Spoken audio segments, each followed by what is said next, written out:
Bu, maaf kalau saya lancang, tapi saya tidak tahan lagi. Aku terlonjak. Tubuhku kaku.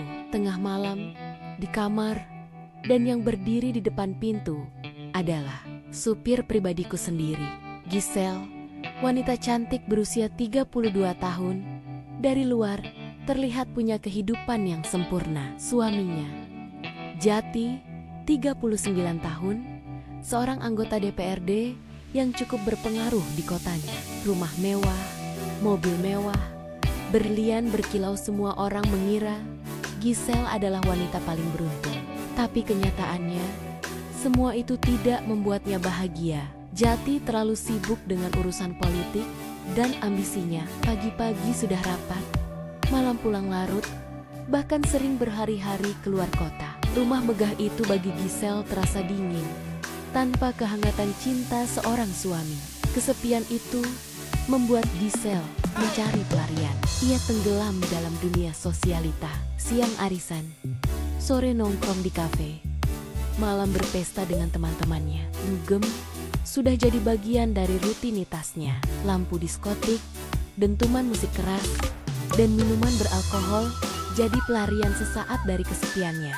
Tak jarang Giselle pulang dalam keadaan setengah mabuk, langkahnya terhuyung, riasan wajahnya berantakan. Dan ironisnya, yang sering sigap menolong bukan Jati, tapi Randy, supir pribadinya yang selalu setia menunggu di luar klub malam. Di dalam mobil, saat tubuh Giselle masih lemas karena alkohol, justru Randy yang menemaninya dengan sabar. Tatapan Giselle kadang lama terhenti pada wajah Randy. Ada sesuatu yang tak bisa ia pungkiri. Pria muda itu jauh lebih perhatian dibanding suaminya sendiri. Inilah awal benih perasaan terlarang yang mulai tumbuh. Bukan karena cinta yang ia cari, tapi karena kesepian yang begitu dalam. Seiring waktu, kedekatan Giselle dengan Randy makin terlihat. Hampir setiap hari mereka berdua menghabiskan banyak waktu bersama, mulai dari arisan, belanja di mall, sampai acara kumpul sosialita Giselle. Randy yang selalu setia mengantar dan menunggu, tanpa sadar jadi teman curhat setia Giselle.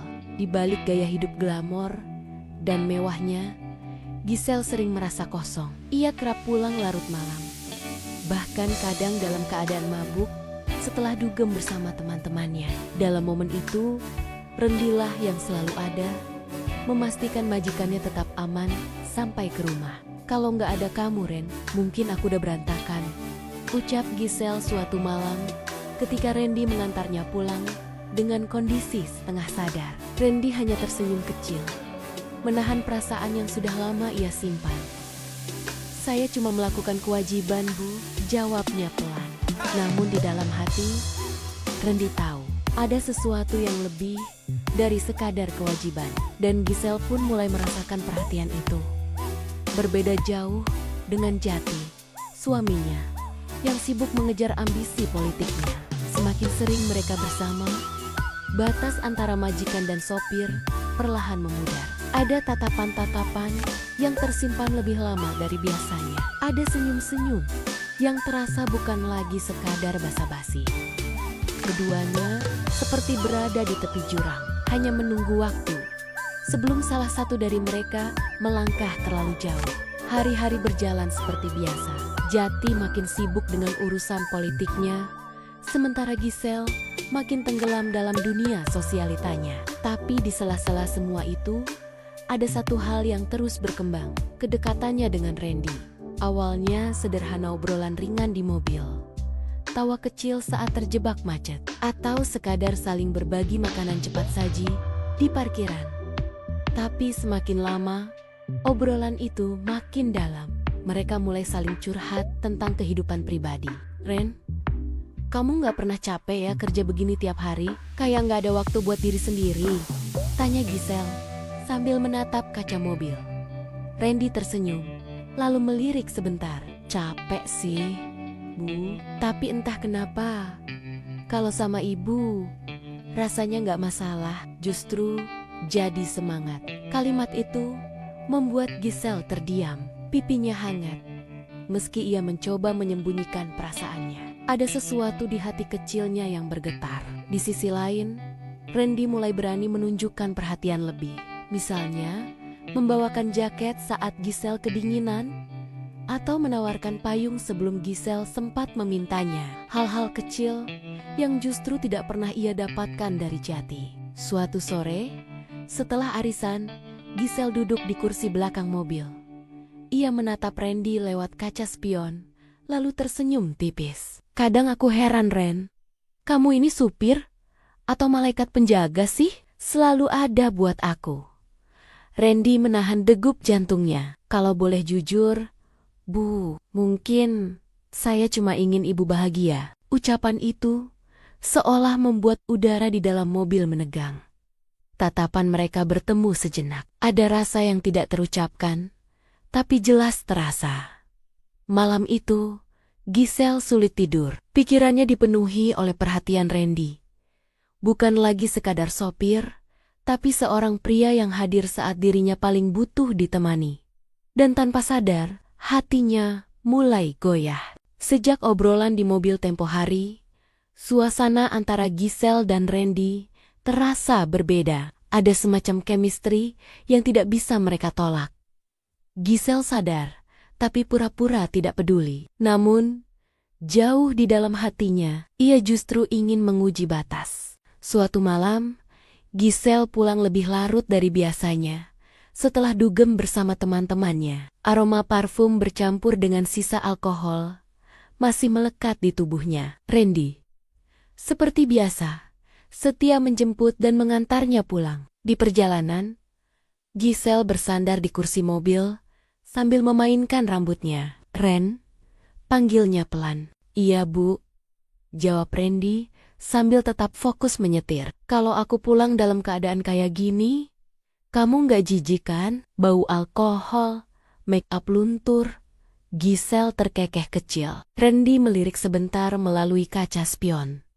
Jijik gimana, Bu? Ibu tetap cantik. Apapun keadaannya. Kalimat itu membuat Giselle tersenyum nakal. Ia lalu mendekatkan wajahnya ke kursi depan, seolah ingin melihat reaksi Randy lebih dekat. Hati-hati, loh, kalau sering ngomong begitu, aku bisa salah paham.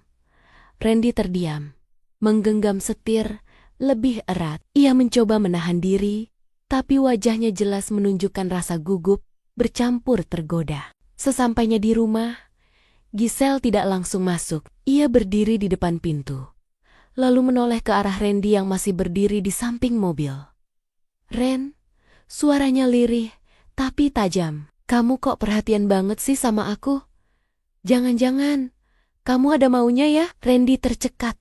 Ia ingin menjawab, tapi bibirnya keluh. Hanya tatapan matanya yang berbicara lebih banyak dari kata-kata. Giselle tertawa kecil, lalu melangkah masuk. Namun sebelum menutup pintu, ia berbisik, cukup keras untuk Randy dengar. Kalau aku bener-bener butuh teman suatu malam, kamu berani nggak? Pintu pun tertutup. Randy berdiri terpaku.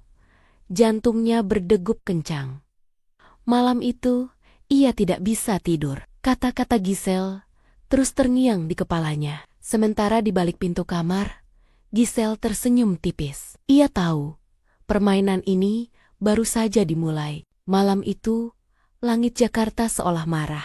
Hujan deras turun tanpa henti, disertai kilat yang menyambar dan suara guntur yang menggelegar. Giselle duduk di atas ranjang, ponsel masih menempel di telinganya. Suaranya meninggi, penuh emosi. Mas Jati, kamu janji pulang hari ini, tapi sekarang malah bilang ada rapat mendadak di luar kota. Kamu pikir aku nggak butuh kamu di rumah? Dari seberang, hanya terdengar suara suaminya yang berusaha menenangkan. Namun bagi Giselle, itu justru semakin menambah sakit hatinya. Ia menutup telepon dengan kasar, lalu melempar ponsel ke kasur. Air matanya menetes, bercampur dengan rasa marah dan kesepian.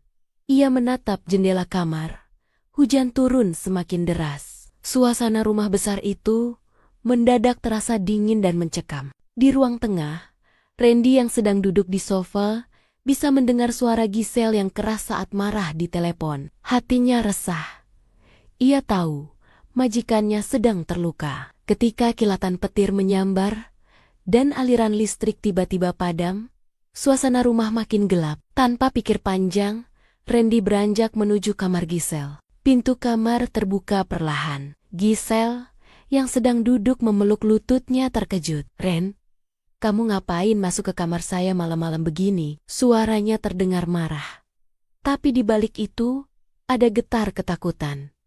"Saya dengar ibu marah-marah tadi, terus mati lampu, hujan deras. Saya takut ibu kenapa-kenapa," jawab Randy dengan nada tulus. Giselle terdiam sejenak, wajahnya yang lembab karena air mata semakin membuatnya terlihat rapuh. Hatinya bergejolak antara marah karena Randy lancang dan terharu karena ia satu-satunya orang yang peduli malam itu. Suasana hening, hanya suara hujan deras di luar yang menemani. Lalu, dengan suara pelan, hampir berbisik, Giselle berkata, "Randy, jangan pergi dulu. Temani aku malam ini. Aku benci sendirian." Randy menatap Giselle, hatinya bergetar hebat. Ia tahu, ini garis tipis yang tak seharusnya dilewati. Namun tatapan mata Giselle, wajahnya yang cantik dalam balutan kesedihan, dan kesepian yang soma-sema mereka rasakan, perlahan menariknya semakin dekat. Dan malam itu, badai di luar hanyalah bayangan kecil dibanding badai besar yang akan terjadi di dalam kamar itu. Randy berdiri kaku di depan pintu kamar. Hatinya berdebar tak karuan. Giselle masih duduk di tepi ranjang. Wajahnya tertunduk, bahunya gemetar. Suara hujan dan petir di luar seakan menekan suasana semakin tegang. "Ren, duduklah di sini." Suara Giselle lirih, namun jelas. Tangannya menepuk sisi ranjang, memberi isyarat agar Randy mendekat. Dengan ragu, Randy melangkah. Ia duduk di ujung ranjang, menjaga jarak. Namun Giselle menoleh. Matanya berkaca-kaca, penuh luka sekaligus kerinduan.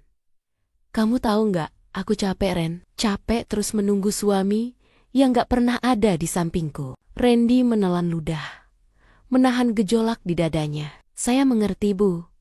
Tapi kalimatnya terputus ketika Giselle tiba-tiba menyentuh tangannya. Sentuhan lembut, namun begitu panas, membuat Randy kehilangan kata-kata. "Jangan panggil aku ibu malam ini," bisik Giselle dengan suara bergetar. "Anggap aku wanita biasa yang butuh ditemani." Randy terdiam, matanya menatap dalam ke arah Giselle. Di wajah cantik itu, ia melihat kesepian yang selama ini tersimpan. Bibirnya bergetar, ingin menolak, tapi tubuhnya justru bergerak mendekat. "Giselle," panggilnya pelan, tanpa embel-embel formalitas. Giselle tersenyum samar, lalu menunduk, menahan tangis. Namun seketika itu juga, ia menyandarkan kepalanya ke bahu Randy. "Temani aku, jangan biarkan aku sendirian malam ini," ucapnya lirih, hening. Hanya ada detak jantung yang berdentum cepat. Randy pun akhirnya mengangkat tangannya, memeluk Giselle erat. Pelukan itu awalnya penuh keraguan, namun perlahan berubah menjadi hangat dan intim. Hujan deras di luar seolah menjadi saksi. Malam itu, batas antara majikan dan sopir pun runtuh. Keduanya hanyut dalam rayuan, kesepian, dan godaan yang tak lagi bisa dibendung. Malam itu, Giselle dan Randy melangkah ke jalan terlarang. Jalan yang tak pernah mereka bayangkan sebelumnya. Cahaya matahari perlahan menembus tirai kamar, menggantikan kegelapan malam yang penuh badai. Randy membuka mata dengan rasa panik yang langsung menyeruak. Tubuhnya terasa kaku, dan saat menoleh, ia melihat Giselle masih tertidur di sampingnya. Wajah Giselle terlihat begitu tenang, seolah-olah semalam tidak pernah terjadi apa-apa. Rambutnya terurai, menutupi sebagian pipinya, membuatnya tampak lebih rapuh dari biasanya. Randy menelan ludah. Hatinya dipenuhi campuran perasaan hangat, sekaligus rasa bersalah yang menyesakkan dada. Dengan hati-hati, ia bangkit dari ranjang. Tangan gemetar, meraih baju yang tercecer di lantai. Sambil buru-buru memakainya, pikirannya kalut. Ya Tuhan, kalau Pak Jati tahu, habis sudah aku. Apa yang sudah aku lakukan? Gumamnya lirih. Saat Randy hampir melangkah keluar kamar, suara lembut memanggil dari belakang. Ren. Ia menoleh. Giselle sudah terbangun. Matanya masih sayu, namun ada senyum samar di wajahnya. Terima kasih sudah menemaniku malam ini. Aku nggak tahu apa jadinya kalau kamu nggak ada. Randy terdiam. Ucapan itu seharusnya membuatnya bahagia. Tapi yang ia rasakan justru semakin berat. Rasa bersalah menekan jantungnya. Ia tahu yang mereka lakukan semalam adalah garis terlarang yang bisa menghancurkan segalanya. Maksud saya Giselle. Randy hampir tak sanggup bicara. Kejadian semalam kita nggak boleh ulangi lagi. Kalau sampai Pak Jati tahu. Giselle memotong. Suaranya tenang tapi tajam. Aku tahu, Ren.